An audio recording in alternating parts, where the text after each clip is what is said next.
very revelation of conjugal love itself, describing what is love truly conjugal, something largely lost to human memory, is treated as evidence of that renewal.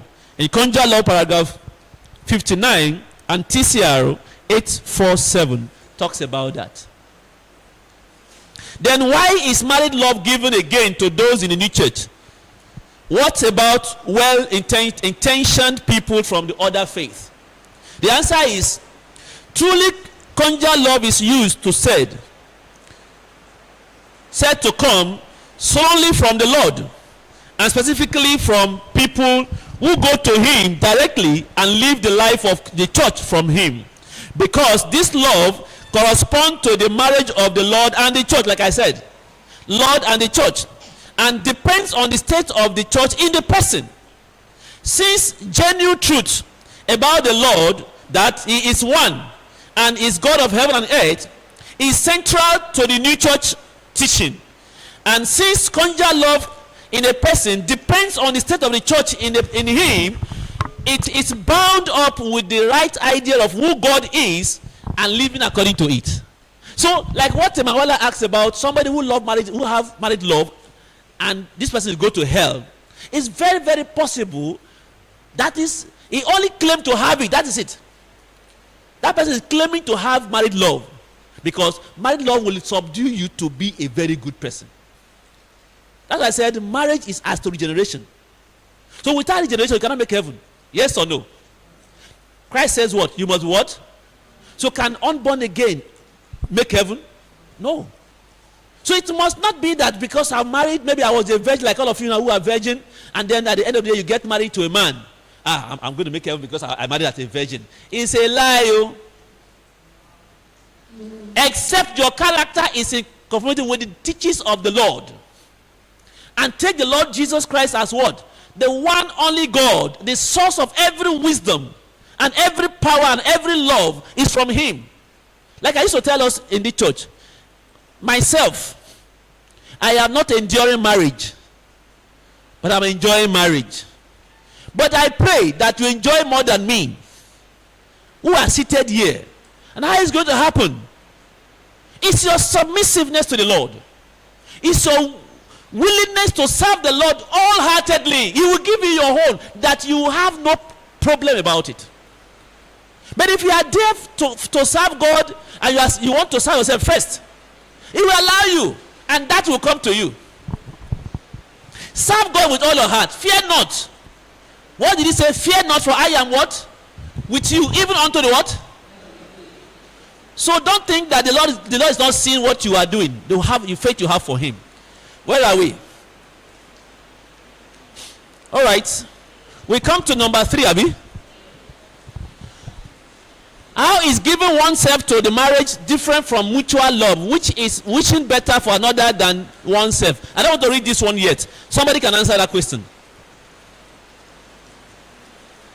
How is giving yourself to the other person is different from mutual love?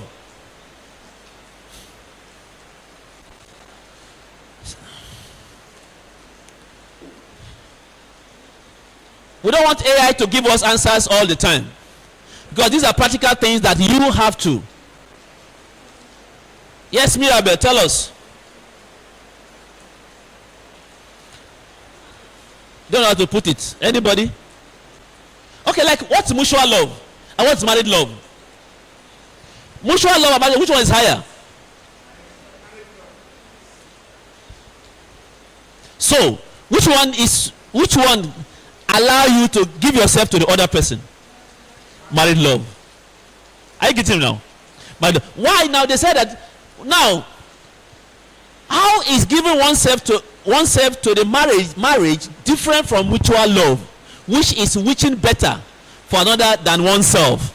Now, let's say the Bible says, "Love your neighbor as you love yourself." Is that not? Now, because you are loving this person, will you also give yourself to him? Now, if you do that, is there any love again? The love has been defiled. Are you getting me now? The love has been what? Defiled. Except you are married to him before you are giving yourself to him. Now, if you now, like now, I say, I love this girl, and now I give myself to her, then I'm defiled. Are you getting me now? That's a defilement, adultery. But then I must have to love her, not as a person, but the good of the Lord in her. I should love that thing. So I will promote that good in her, which she is working with the Lord. That is loving the neighbor now. The neighbor is the good of the Lord in the person, not as a physical person. That's the reason why we have difference between loving this person and then, like now, my children and other people. My children are bad, and I still love them. That means I'm not loving the neighbor. Are you getting me now? They are bad in character, and I still love them because they are my children. I do not love the neighbor. So it would have been that I should love somebody whose life is in accordance with the Lord more than my children, because if they are not following what I'm telling them to do, or what the Lord asks them to do, I don't have that Lord in them. I should not have any iota to say that genuine love will not grow from them. And there they come to see that, hey, my father did not love us. He's not loving another person. Why? Your father said the neighbor is not the body. The first neighbor of the person you want to love is the good of the Lord in the person.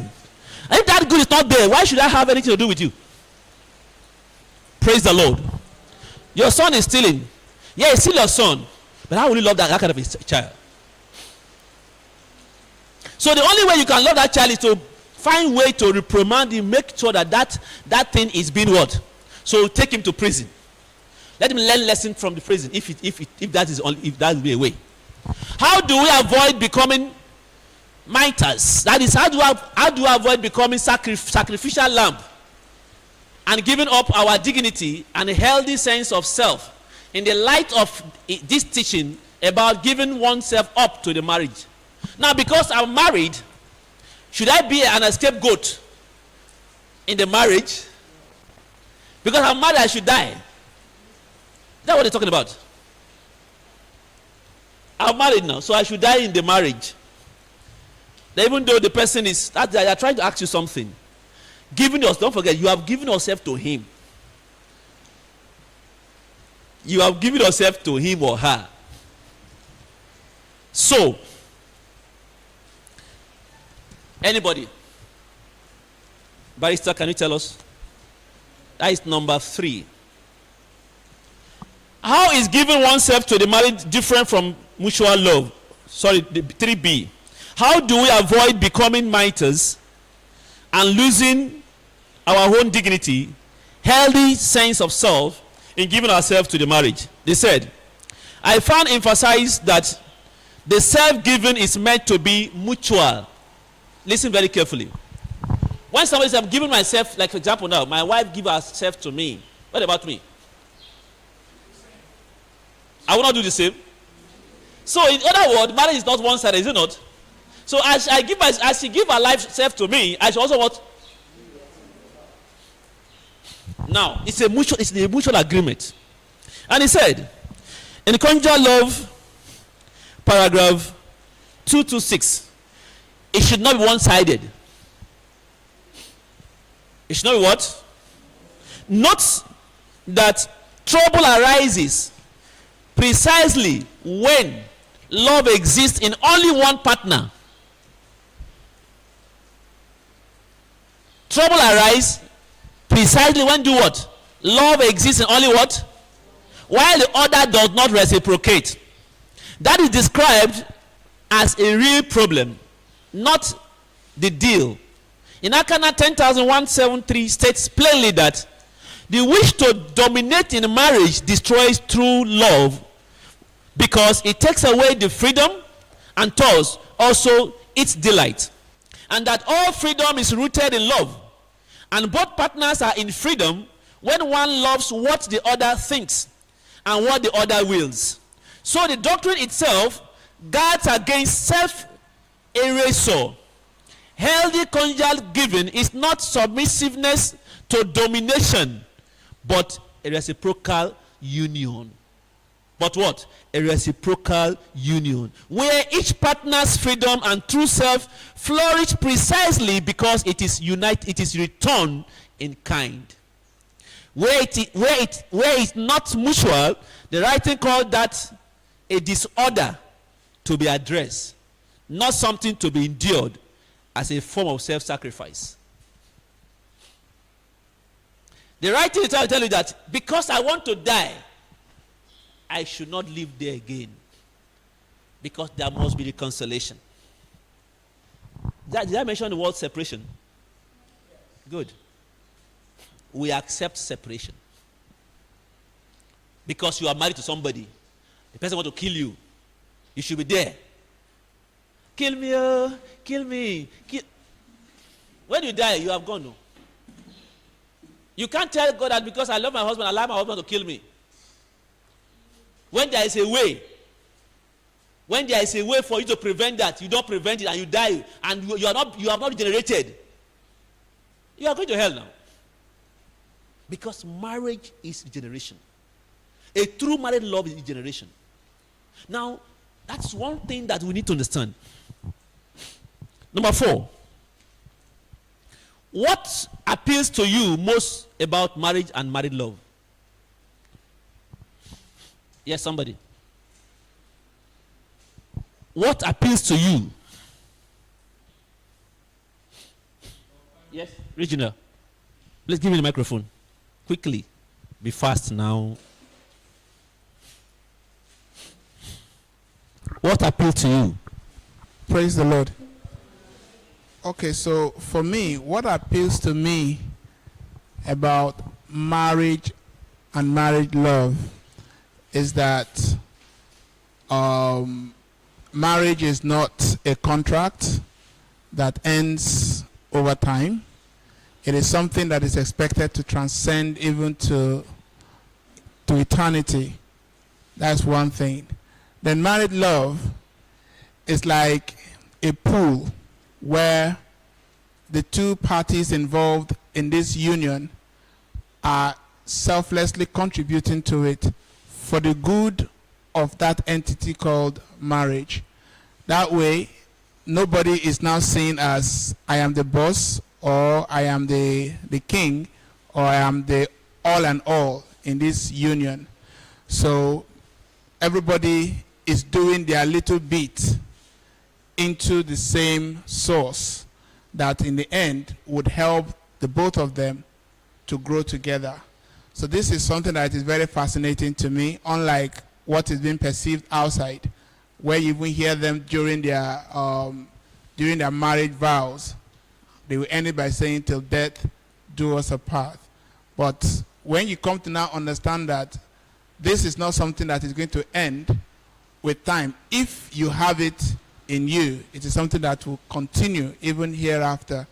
It's very interesting and fascinating for me. Thank you. Thank you. Any other idea? Now, from what Tam, I want to say something. Okay, actually, married love is very, very important. And I said the question is, what appeals to you most about marriage and married love? 1.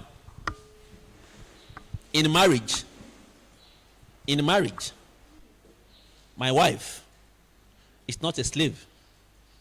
In marriage, my wife is not a lesser vessel that I should treat her that way. But that I have delight, I derive pleasure and delight in her, as well as she should also have delight and pleasure in me. So in marriage, we all have to always agree. We must always look into it for the good of the marriage. Don't forget, marriage is like what brings us together. And if there is anything that we are coming to do, I don't think anybody is married somebody for endurance. Anybody? If I ask these young girls now, why do you think you want to get married? You want to enjoy. Don't want to enjoy. You don't want to enjoy in marriage. Tama, you don't want to enjoy in marriage. Because you don't want endurance. You can't go there to now somebody will be, even though you are doing your best, the person is not seeing it. That gives you trouble. It's not seeing it. The same thing, the wife is not seeing what the husband is trying.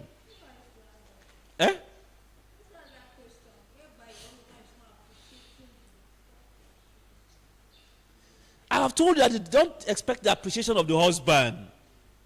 But let him know that. Let him not torture you. Some people are seeing it, and yet they want to torture you to make you irrelevant in what you are doing. That's not what I'm talking about. That's not good. Even though it's not saying that, my wife, thank you, that doesn't mean that it's not appreciating what you are. So long as he's enjoying what you are doing, he's appreciating it. Okay, saying I will encourage you to do more. Good. That is something that mutually, don't forget, marriage is where you have that mutuality more consolidated.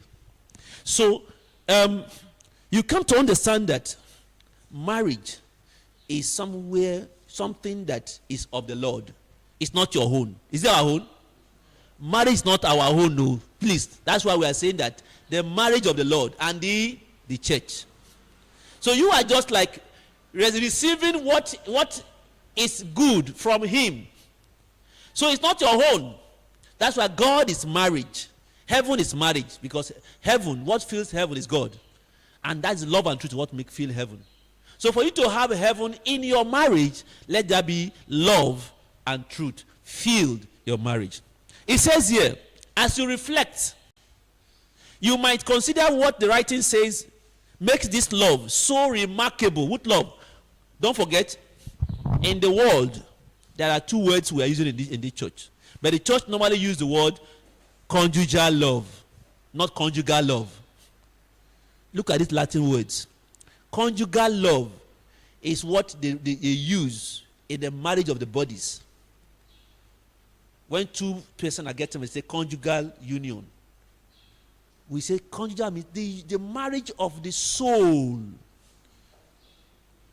Deeper than the conjugal. You see, the word is so deeper that's why we call it married love is heavenly. Conjugal love is called heavenly love. And so it says here in the writing, from the writing it says, as you reflect, you might consider what the writing say makes this love so remarkable that truly conjugal love is called the fundamental love of all loves. Have you heard that before? That conjugal love is what? Is the love of all loves. Conjugal love is the love of all loves. So that love, out of that love, life exists. Into which all joys, delights have been gathered from the first to the last of them. Read conjugal love, paragraph 68. It is described as having both an internal delight belonging to the union of the two minds and an external delight belonging to the body flowing from that internal one, making it, unlike passing pleasure, heavenly and therefore lasting. It is also pictured as the very source of beauty in the spiritual world, represented as being of indescribable loveliness surrounded by shining light.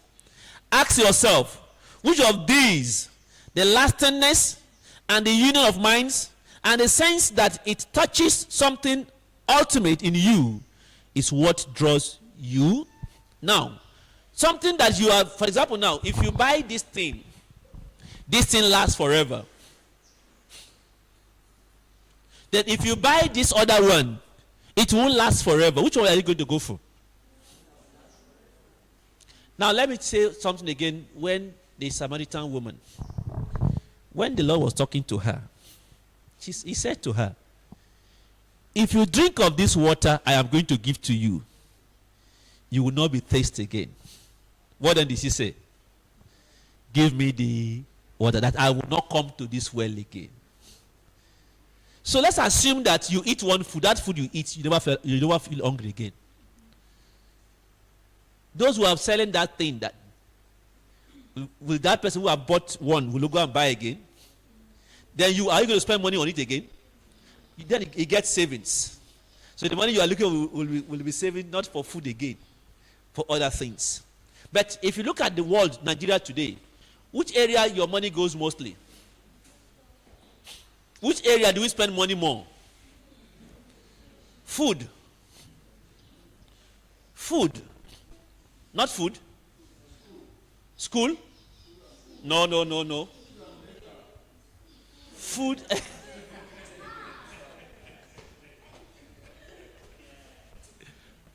Food. Which family said, "Me, I'm not buying food. I'm not eating food in my family, in our house." Your salary, if you want to spend your salary for food alone too, if without any cutting corner, you cannot build a house. Because if you want to eat to satisfy yourself, say you want to build a house or buy cars with your salary alone, with civil servant, how much will be your salary? For politicians, yes, the allowances are big. They can do what they will do. But as a civil servant, building a house and buying car with your salary and feeding the family of maybe two husband and wife and 4 children, less the maximum, 4 children and husband and wife, 6 persons. Let's believe that you are a permanent secretary. So, married love is very important. Please, I want to bring one thing to us. Those of us who are like a Mito, you are young in marriage, and others who are just going to think of marriage. Please, to me, that works for me. You dare not to give or make a, how do I put it, like your wife go to market, you give her 10,000 to go to market, and she come back, and you see the things are very small. You ask her, "Honey, please, tell me how you..."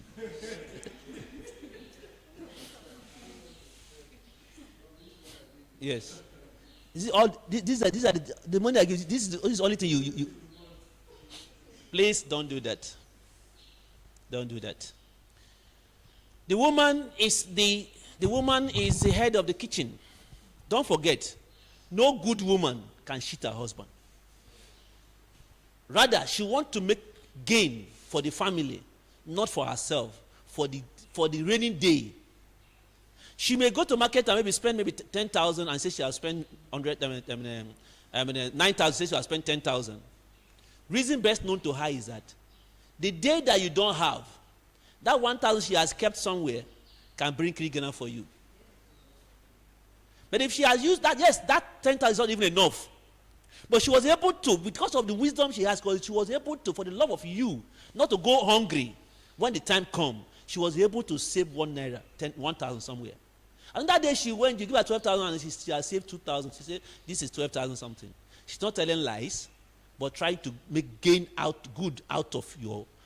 So at the end of the day, when she sees that everything is following yafu, she can spend that money as you give her, bringing good returns to the family. Not to go and buy wrapper. She's not used to go and buy wrapper. They don't do like that. That's not a good wife. Wrapper and shoe and bag to match it and the hair. This is what she's saying. Buying those things can reduce the stress of the husband. That's what she's saying.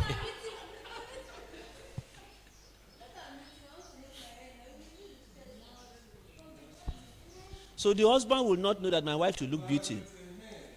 He will not give her the money when she desired it. So you now, instead of using that way to go and feed for you because of hair, you now save money for your hair and your this thing. Becomes selfishness now. Are you getting me now? Don't forget what I'm saying.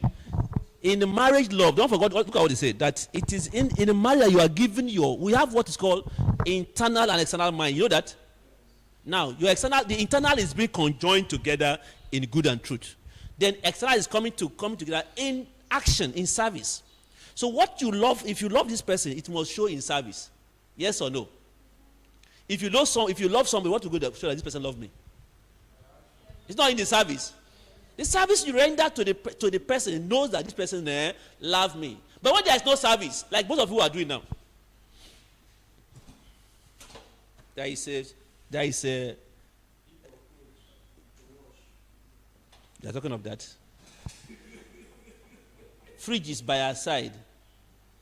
She can take water from there. Honey, please, can you give me water?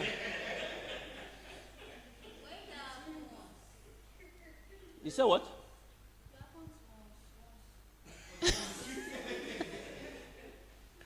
The water is by your side, though. And Honey should come and bring the water for you. That is the part of the love, Abi.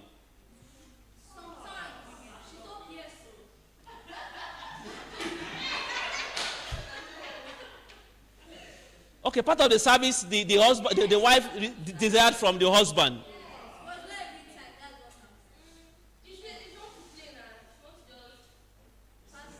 No, now, if yes, your wife can say water is there, and she said, "Honey, please, can you give me water?"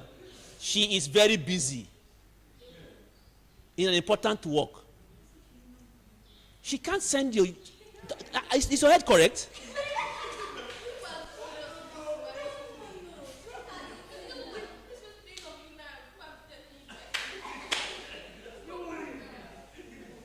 If my wife, for example, and she was seriously studying for maybe exams and this thing, yes, the food might be by her side. She can say, "Honey," maybe I will ask her, "Abel, can you give me water?" I can give her. But not when she is now watching film.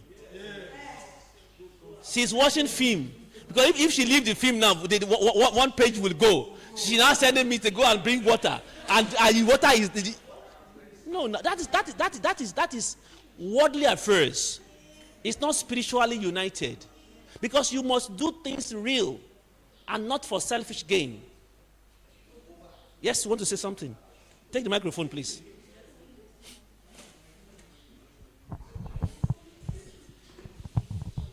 I'm saying it, if she's not doing it, like it's not her hobby, it's once daily, knowing fully well that that's not what she's doing. That's what she used to do. No be waiting she did. No, if that's not what she used to do, that's what I'm telling you. By the time my wife will ask me to give her water, when the water is by her side, not when I am coming from the water is coming and say, "Honey, please, can you give me water?" Not that is, or maybe want to eat. I will carry water. Come, she will bring. That's not the issue. This one now, you are watching film that. What if she's tired, stressed out that day, and she's just sitting down? It's not bad though for me. Listen now, I'm not saying that it's bad. Some people never see it as a bad thing, but remember, little by little, what I'm trying to say that thing that is not good, don't even try it. Don't even what? Because if you try it now and it works, you do it again. Before you know, you will do it again. Before you know, it become what? Please, hold your foot. Put it in the chair, please.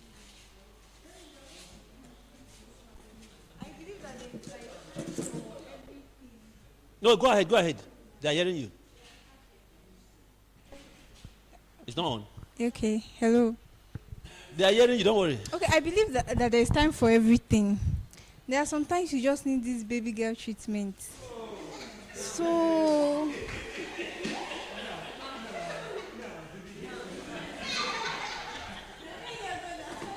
I love this, your statement. Yes, baby girl treatment. If you go outside and receive that baby girl treatment, they'll say you are cheating. So why can't your husband just pass the water and be a baby boy? Thank you. I love this teaching. Actually, let me tell you something. If what I will do... Okay, Regina, you want to say something? All right.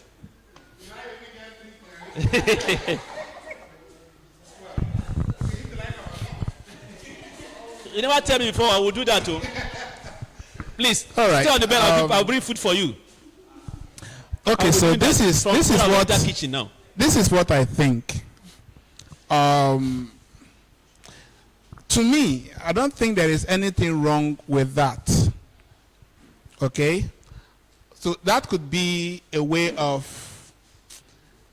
Okay, it could be a way of bonding as well. But something that is very good that you want to do can actually go bad. One, if your tune with which that thing is being said, if it is a saying, or the actions behind the thing Yes. can make that thing to go bad. Bad or good. So, for example, you that talked about baby girl treatment, right? Good. So, now look at this. Look at these two persons now. You use the word honey, for example. I want to use the word honey, which I would say is very, should I say, romantic or polite, if that's how you guys, cuddle yourselves at home. And then you say, one person says, honey, please, could you help me with a bottle of water from the fridge? Right? That is one person now. Then the other one now say, why are you so... No, he said something that make me to laugh. He said something. and then the second person still use the same honey, Hello, okay? sorry. And then says, honey, go bring water for me from the fridge, make I drink. It is the same thing, right? All is trying to request for water from the fridge. But the other person requested for that with respect, okay, I should say. While the other person requested for the same thing with disrespect. Because even you too, as a woman, you will not like it. Imagine me now as your husband.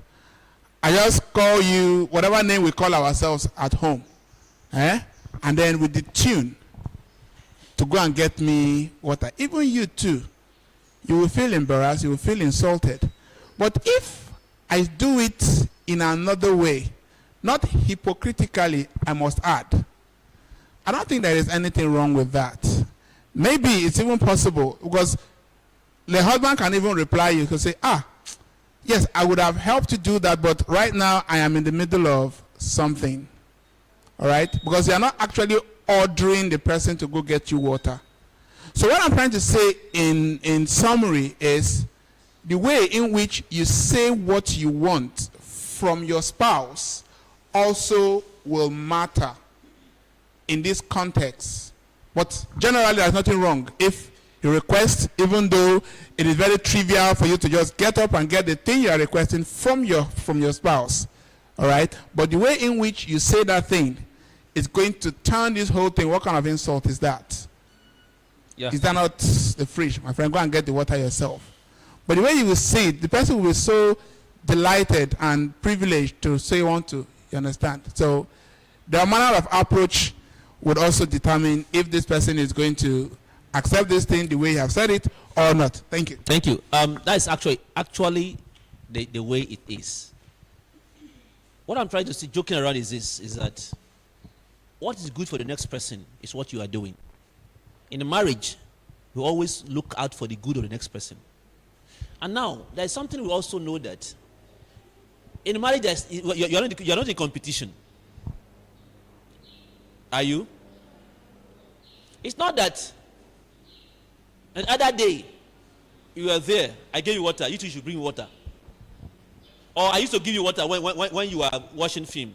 Well, what's bad about that if I say give me water? No. Understanding each other's inner and then the outside. Understanding, because today my wife knew me more than my mother, anybody. The same thing to me, to her. So we know, or she know, the kind way she would do that I will be happy, and I will know the kind of thing I will do, she will be happy. So now when we talk about this issue, what I'm trying to tell is about the generation people, not about the generation girls. Is a girl just get married. It is only she and her husband. They are in one bedroom flat. That is, there's another room. Okay, let's say 2-bedroom flat. They are in 2-bedroom flat because they expect visitors. This 2-bedroom flat, as they're married inside, after the day is over, the girl is requesting for house help. That only you can see now, you see my nails. I cannot be washing this in every time. You know this, and we need to get a house help. I'm going to ask ourselves a question. You are the church girls. You are the church boys. Now, we want to pay somebody to come and serve. Who is the person coming to serve? Who is this girl or this man coming to serve?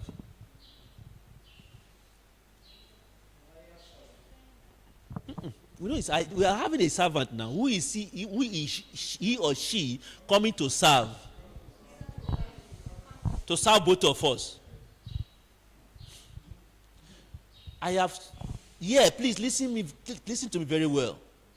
I have said here time and over that services draw closer to the next person.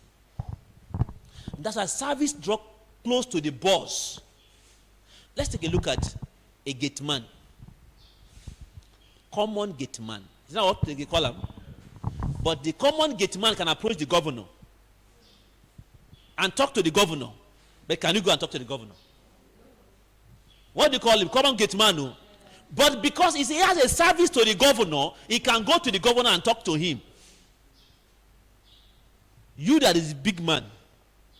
So what I'm trying to say in essence is that if this woman I hire, this girl will hire, or this boy I hire to come and serve you and myself, as we are only two persons. Because as he or she attending to me, I will begin to see the delight of trying to see good things in this person. How sincere, how honest, how hardworking it is. And it will now, I will now feel comfort with the person so easy.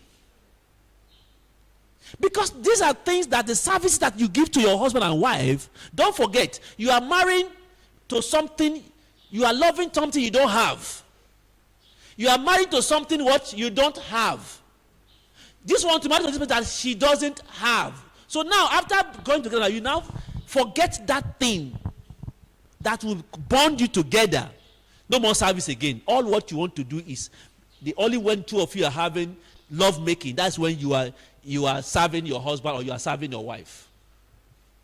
What I'm trying to say is that if today the wife complains because of the lot of children they have gotten, or not children, the job, she to go out before she will come back 8 o'clock, the husband do the same thing, and it's better. It is understanding between what? And not the wife to pressure on the husband that you must bring what? A house help. He must know the difficulty she is passing through.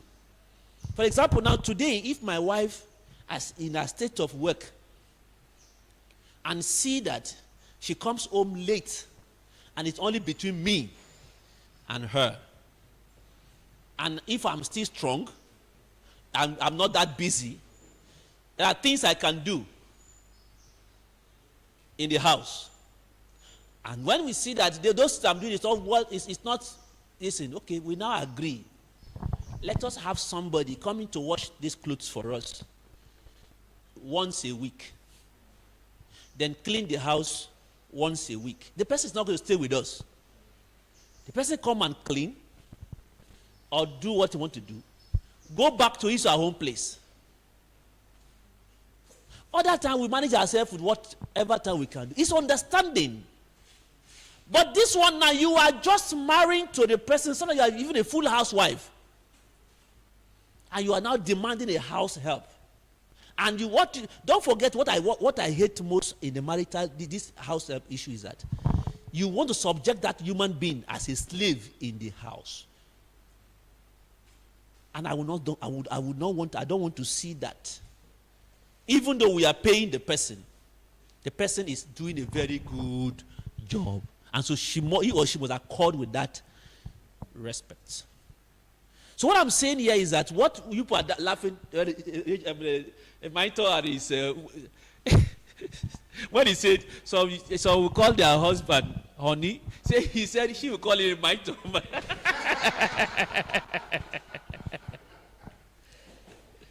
That's what making us to laugh before. You see. So let's come to number 4. Is it 4 or 5? Number 5. It's 5. Oh yeah, look at the question. What concept is hardest for you to understand or accept? In the marriage, what concept is is hard, the hardest or difficult for you to accept in the concept of this marriage? Some genuinely difficult teaching you could weigh that truly conjugal love is now is so rare. So what? If at all there is. That people do not know what it's like, and scarcely that it exists. Conjugal love 58. That it depends on the right idea of God, the Lord, and a life lived from truth, rather than on natural compatibility alone. Or teaching that dominance by either partner destroys true love because it takes away its freedom. Any of this might be the one that sits uneasily with you.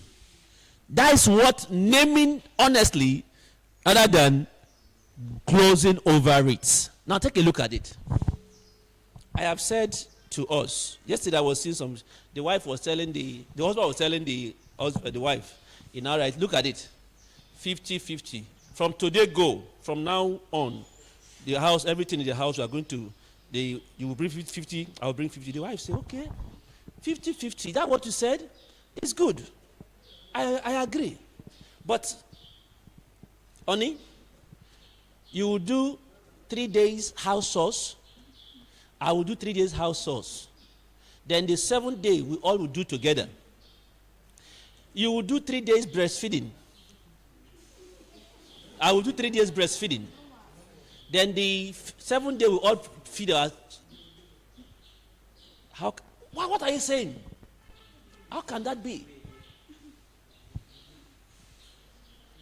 What is the best marriage we said we should follow in the church? Hello?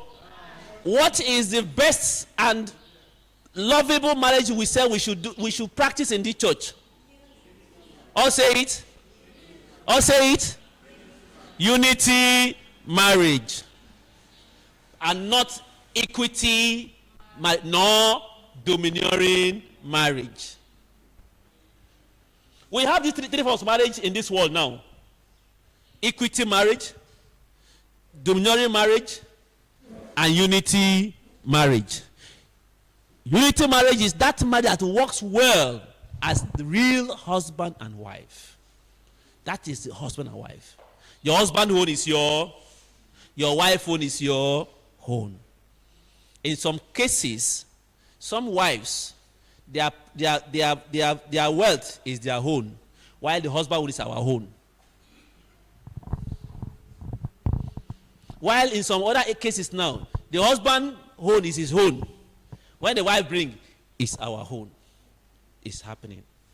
So please, the hardest thing is according to how you look at it. Is that not? How you look at it. What do you most long for in a partner? I know all of us can answer this question. What do you most long for in a partner? Yes, Dobra, tell us. What do you most long for? What are you looking for in a partner? Why do you want to get married? If I told you you're going to get married, why will you get married? Yes, Dobra, hold the microphone and tell us. Why would you get married? What do you long for in your wife? Why you want to marry? Plenty things. You just mention one thing, one good thing. Companionship.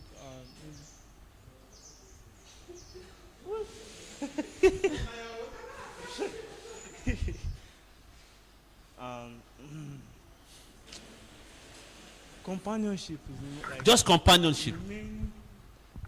One of the main things I'm looking for now. That's the main thing you are looking for. One of the main. All I mean is companions. Yeah. Okay, thank you.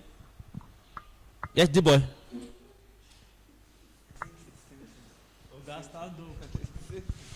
Why do you think the same thing with Dobra? No, it's not like we're thinking the same thing, but You need companionship. Okay. Give it to divine girl. What do you want? What do you most long for in a partner?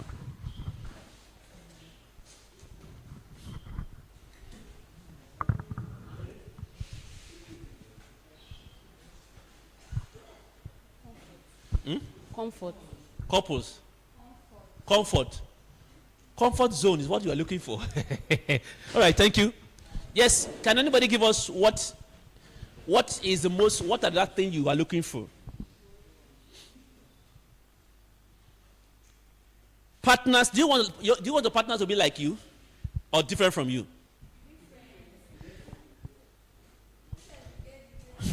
What do you long for in a partner?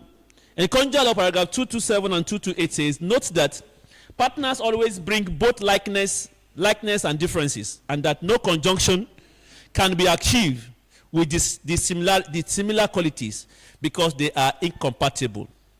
Inner likeness, especially conformity in matters concerning with the doctrine, with the teachings of the doctrine, is what allows even distant similarities to be joined over time.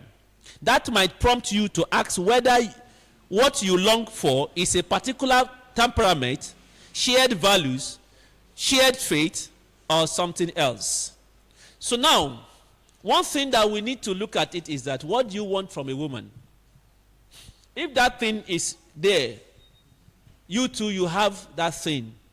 From that thing, that likeliness that you have, okay, let's assume that if you are somebody who is a businessman, let me see what business.